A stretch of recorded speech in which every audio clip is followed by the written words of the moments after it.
This has to do with the lighting of our Advent wreath. It happened in South Africa when apartheid was the rule of the day, when some citizens took it upon themselves to try to express the virtue of hope. And they began lighting candles and putting them in their windows and praying that the scourge of apartheid might be overcome. The government saw this and made that act illegal. It was supposed to stop it.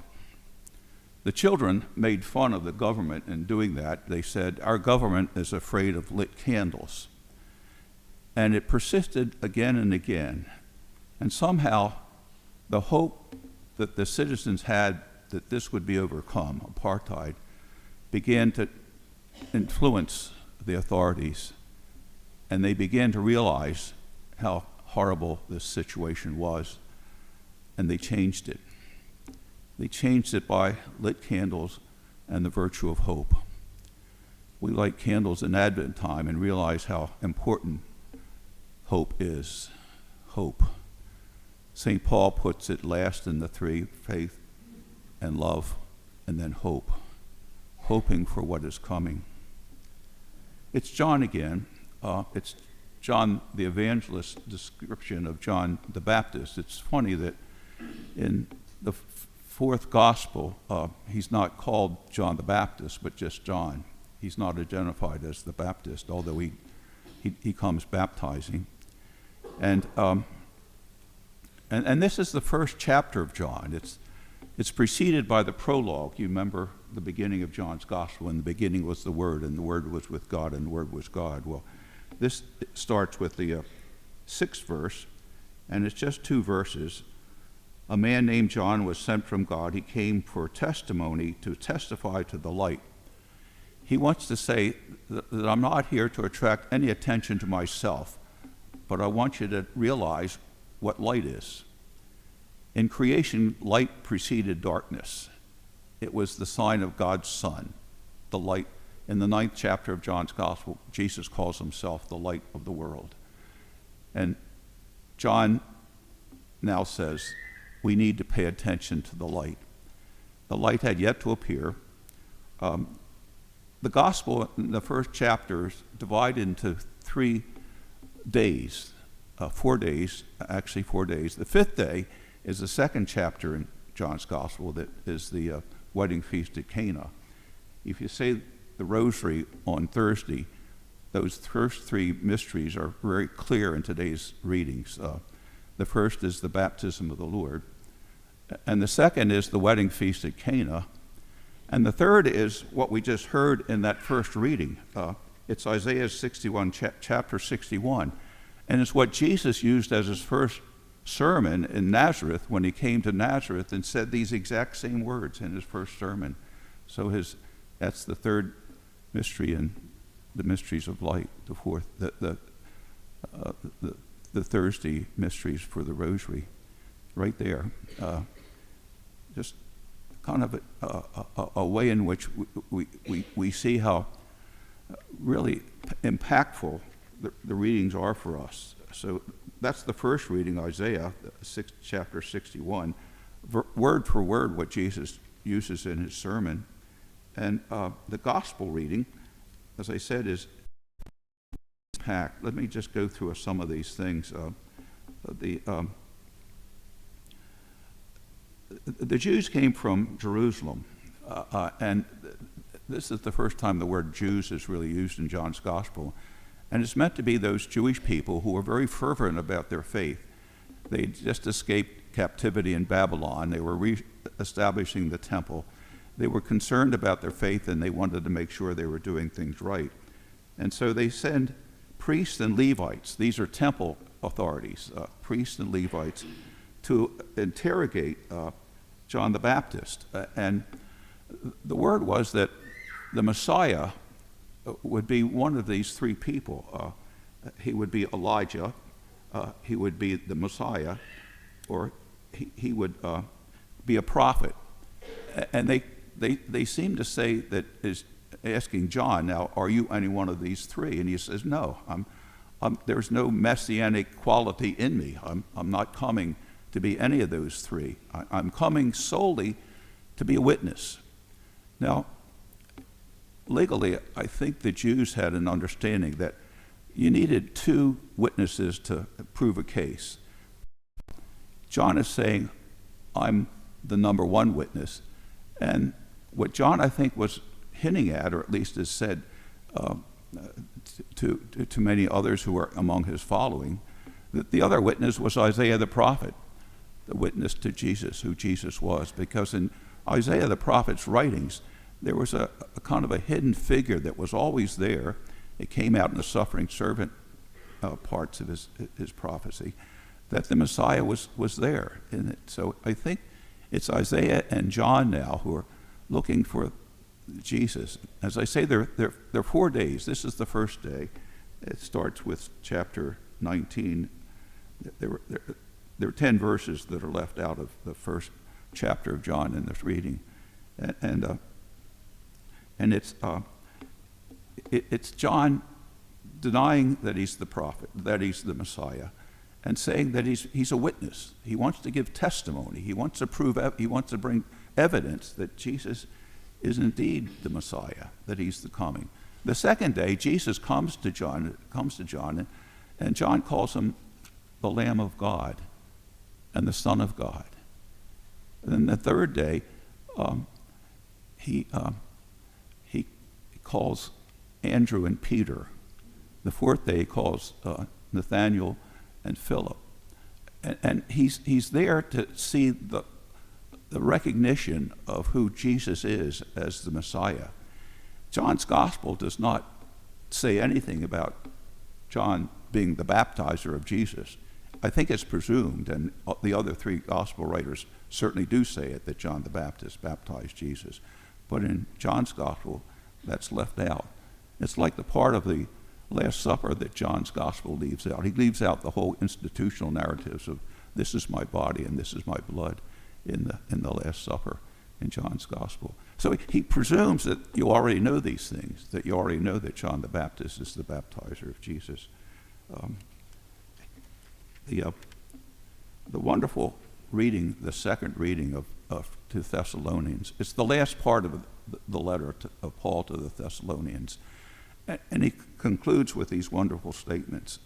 Rejoice. The word rejoice is, I counted them just this morning, and in the readings, the word rejoice comes up at least 10 times. If we add to that the songs that we sing that contain the word rejoice, I'm sure it's even more than that. But he's talking to the Thessalonians in a very personal way. He knows the struggles they've been to. A number of the people in Thessalonica have lost their lives because of the faith. And he's encouraging them to hold fast to what they know. And the last words are very, very poignant, I think. He's coming to the conclusion of this letter. May the God of peace make you perfect, make you perfectly holy, and may you entirely, spirit, soul, and body, be preserved blameless for the coming of our Lord Jesus Christ. This is key. For the one who calls you is faithful, and he will also accomplish it. Hear that for ourselves. For the one who calls you is faithful, and he will also accomplish it. Every one of us is predestined for eternal glory. Every one of us is predestined for eternal glory. That predestination is prior to any notion of sin. God has called us to eternal glory. The one who calls you is faithful, and he will also accomplish it. That certainly does not mean that Paul is forgetting the suffering that he went through, or the fact that he will be eventually martyred himself. The word witness, the Greek word for witness is the word martyr. Martyr. A witness, a martyr. And John was martyred himself. Jesus was martyred. Paul was martyred. Suffering was to be expected, to be something that, yeah, you know what's going to happen, but it didn't destroy their absolute faith in the power of God present among them, that God would bring them through. The one who calls you is faithful, and he will also accomplish it. The Apostles' Creed, huh? Jesus descended into hell. The third day he rose again, ascended into heaven. Jesus didn't escape hell. And so the things that kind of cripple us in our earthly life are not to be looked at as destroying or being the end or in any way overwhelming us for what God has called us to be. God has called us to be eternally present with him for all eternity, happy with him forever. John even says it's outside of time. It's eternal. It's without where time and space are counted. That for all eternity we're destined to be with God. So when the issues come up to make us think that I'm unfit, I'm a loser, I can't get anything right, it's just overwhelming. And certainly the things on a global scale that we see going wrong today are a lot like that, huh? Nothing is being accomplished in terms of Israel and Hamas. What about the questions of racism, anti-Semitism, all the things that kind of seem to be there without any hint of being solved completely, of being taken care of? The coming of the kingdom is what we believe in. Thy kingdom come on earth as it is in heaven. We have to believe for sure that kingdom really is coming. God's in charge of history.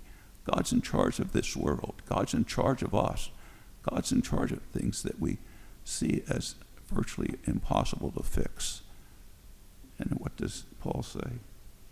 The one who calls us, the one who calls you is faithful, and he will also accomplish it.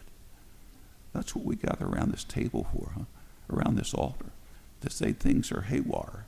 But we know that there's a God who's saying to each and every one of us, and to our world, to our country, and to the countries around the world, that God has a better idea for what this world should be about. And it's the kingdom. It's his kingdom. It's the fullness of his kingdom that is to come. So we light a candle. Apartheid was defeated. Think of all the things that have been defeated because people have realized that the virtue of hope is real.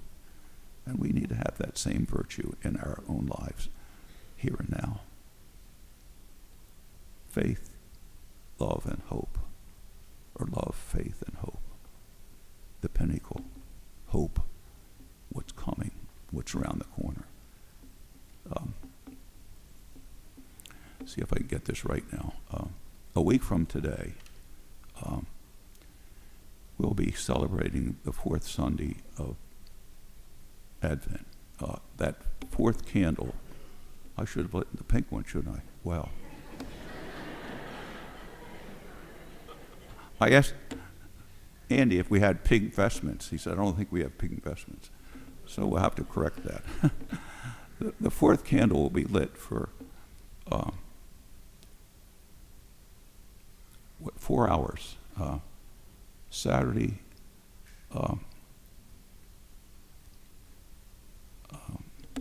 the fourth Sunday of Easter, and then Saturday evening, Christmas Eve. So from the end of the 4 o'clock Mass to the beginning of the Christmas Eve Masses, which I'm thinking is about 3 hours, the fourth week of Advent will be 3 hours long. And then we're into the Christmas season. Huh? That fourth week of Advent, it's really cut off, 3 hours. So it's Saturday, Sunday, and Monday. You can go to Mass twice on Sunday and take care of things. You can go to Mass on Saturday and Monday and take care of things. But it's two obligations, no matter how you do it.